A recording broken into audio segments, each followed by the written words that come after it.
Everyone, NK Sharma tutorial welcomes you. और आज KVS PGT का एग्ज़ाम हुआ, तो बेसिकली पीजीटी का पेपर मेरे पास है।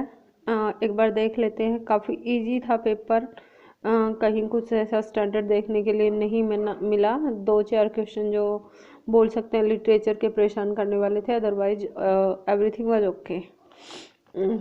यहाँ पर 25 क्वेश्चंस की एक सीरीज है, नेक्स्ट भी जल्दी अपलोड कर दी जाएगी। She said to the passerby, "Take pity on me as I am a helpless woman." Said request में चेंज हो जाएगा एंड ये बेसिकली आपका इम्पेरेटिव सेंटेंस है, तो as it is.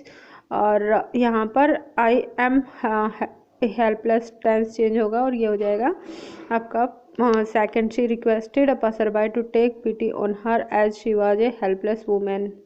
Next question की ओर बढ़ते हैं।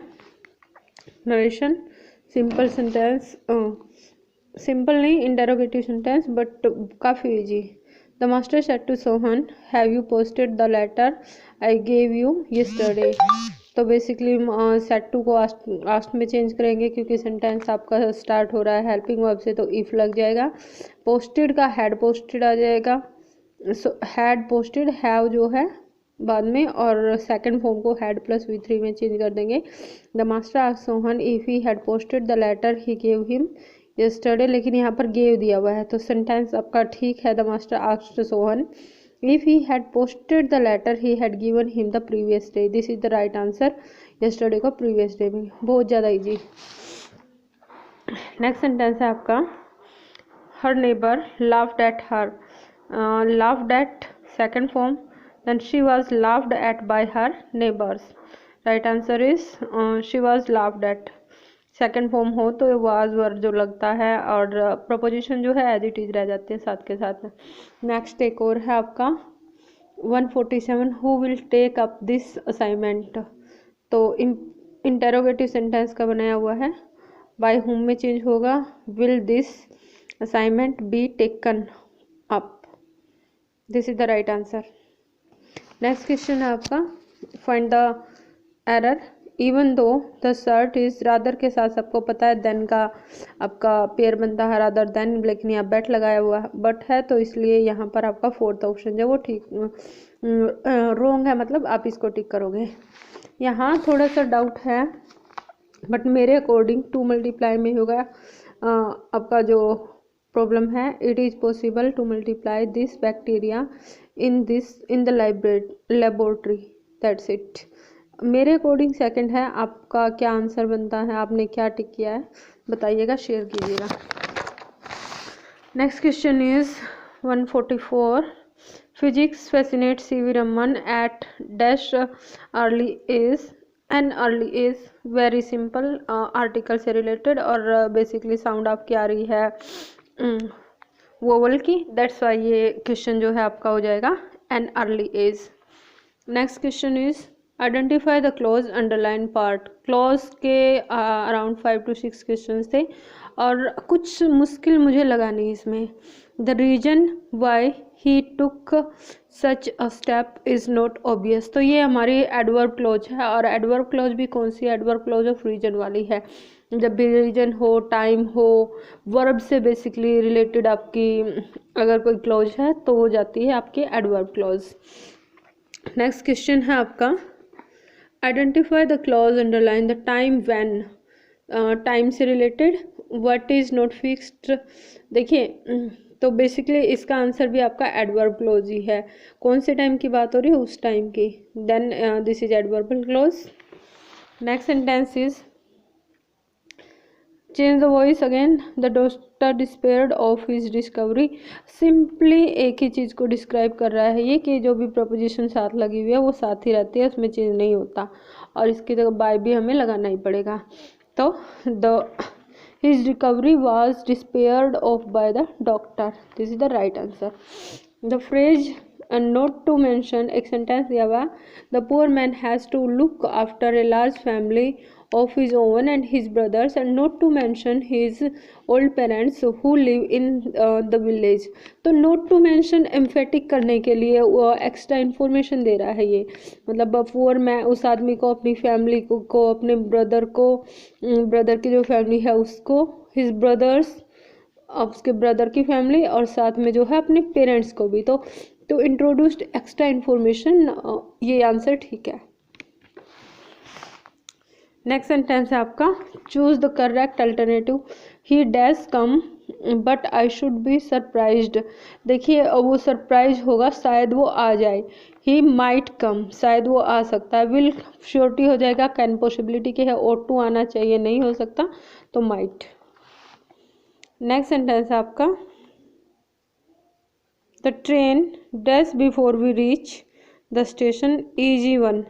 बिल्कुल इजी वन। यहाँ पर रीच दिया हुआ है यानी कि V1 दिया हुआ है, तो जब भी सेंटेंस आपका V1 के साथ स्टार्ट होता है तो ऑलवेज ये कौन सा होता है आपका, बेसिकली आप लिखोगे इसको, या तो आपका फ्यूचर इंडेफिनेट में लिखा जा सकता था या फ्यूचर परफेक्ट हो सकता है। इंडेफिनेट का यहाँ पर कोई ऑप्शन हमें नहीं दिया हुआ है, तो will have arrived. Next sentence है आपका, she dash at outside our garden gate for hours at a time looking at the passing traffic. काफ़ी कंफ्यूजिंग क्वेश्चन था ये वाला, टाइम इसने लिया। डेयर का कोई चांस नहीं है, घर के सामने बैठने में कोई डेयर वाली बात नहीं होती। शैल एंड विल सिंपल फ्यूचर के लिए है, तो पॉसिबिलिटी के लिए शायद वो बैठा जाए। मेरे अकॉर्डिंग आंसर इसका माइट है, बट डाउटेड है। फाइनल आंसर की में पता चलेगा। If I dash I may have to spend a lot of, तो इफ़ से जहाँ भी सेंटेंस स्टार्ट हो रहा है, मतलब ये आपका इमेजिनरी सेंटेंस है। If I were to go, अगर मैं जाना चाहता, अगर मुझे जाना होता, मीन्स वो इंटरेस्टेड नहीं है, ये रियल सिचुएशन नहीं है। और जब भी अनरियल सिचुएशन होती है तो वर्क के साथ जो है सेंटेंस को कंप्लीट करते हैं। Next is easiest one, prayer is dash the desire for right action to take place, a desire, prayer is a desire, okay। और इससे इजी कुछ नहीं हो सकता था। Moves around habit, basically universal fact. ये सेंटेंस देखिए, the stolen property was found in the dacoit's place. तो स्टोलन प्रॉपर्टी कहाँ पर मिली, एट द कौन सी प्रॉपर्टी की बात हो रही है, स्टोलन प्रॉपर्टी, जो प्रॉपर्टी चोरी हो गई थी। तो स्पेसिफिक हमारा जो was found in the dacoit's place, where हो गया आपका, विच हो गया आपका, हु हो गया, सारे एडजेक्टिव को, the place where he was born, इस तरह के सेंटेंसेज एडजेक्टिव में जाते हैं।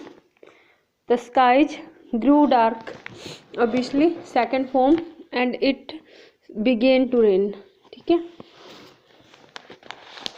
go to the next sentence, since I had a few things to buy, मुझे कुछ चीज़ें खरीदनी थी। I had withdrawn some money, देखिए a few, a little नहीं आ सकता, a little money नहीं निकालेगा वो, some नहीं आएगा थिंग्स के लिए, और लिटर और लिटिल का नहीं हो सकता। One should avoid letter to editor of the newspaper, तो बड़ा इजी सा था। जब भी ऑप्शन को आप पढ़ते हैं, लेटर टू एडिटर में जो होता है, जिस वीमेन के साथ जो भी इल ट्रीट हुआ है, जिसके साथ बुरा होता है, उसका नाम नहीं लिखा जाता। इवन आप नेम मेंशन भी नहीं करते न्यूज़पेपर में। कई बार अगर न्यूज आती है तो उसकी जगह गर्ल या फीमेल इस तरह के वर्ड यूज करते हैं, बजाय के उसका नेम मेंशन करने के।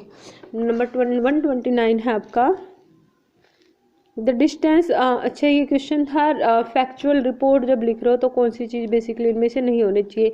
तो विक्टिम कहाँ पर हुआ, कितनों को एडमिट करवाया गया, न्यूज़पेपर में हमें देखने के लिए मिलता है। लोकेशन बताई जाती है, और इसके अलावा टाइम, प्लेस और डेट तो मस्ट पार्ट होता है रिपोर्ट का। तो क्या नहीं आएगा, जो हॉस्पिटल और जो एक्सीडेंट प्लेस है उनके बीच की डिस्टेंस को शो नहीं किया जाता बेसिकली। नेक्स्ट क्वेश्चन है आपका, and which of the following description of Australia is not expressed in the Dorothy McClure's iconic poem The Country। तो इसके लिए एक्चुअली ये क्वेश्चन गलत हो गया है मेरा, बट इसका राइट आंसर जो है लैंड ऑफ स्वीपिंग प्लेन्स आएगा। ये वाला आंसर इसका ठीक है। Who is known as the best known as the new criticism के साथ क्लिनेथ ब्रुके का नाम जुड़ा हुआ है, तो Austin Warren and Cleanth Brooks is the right answer.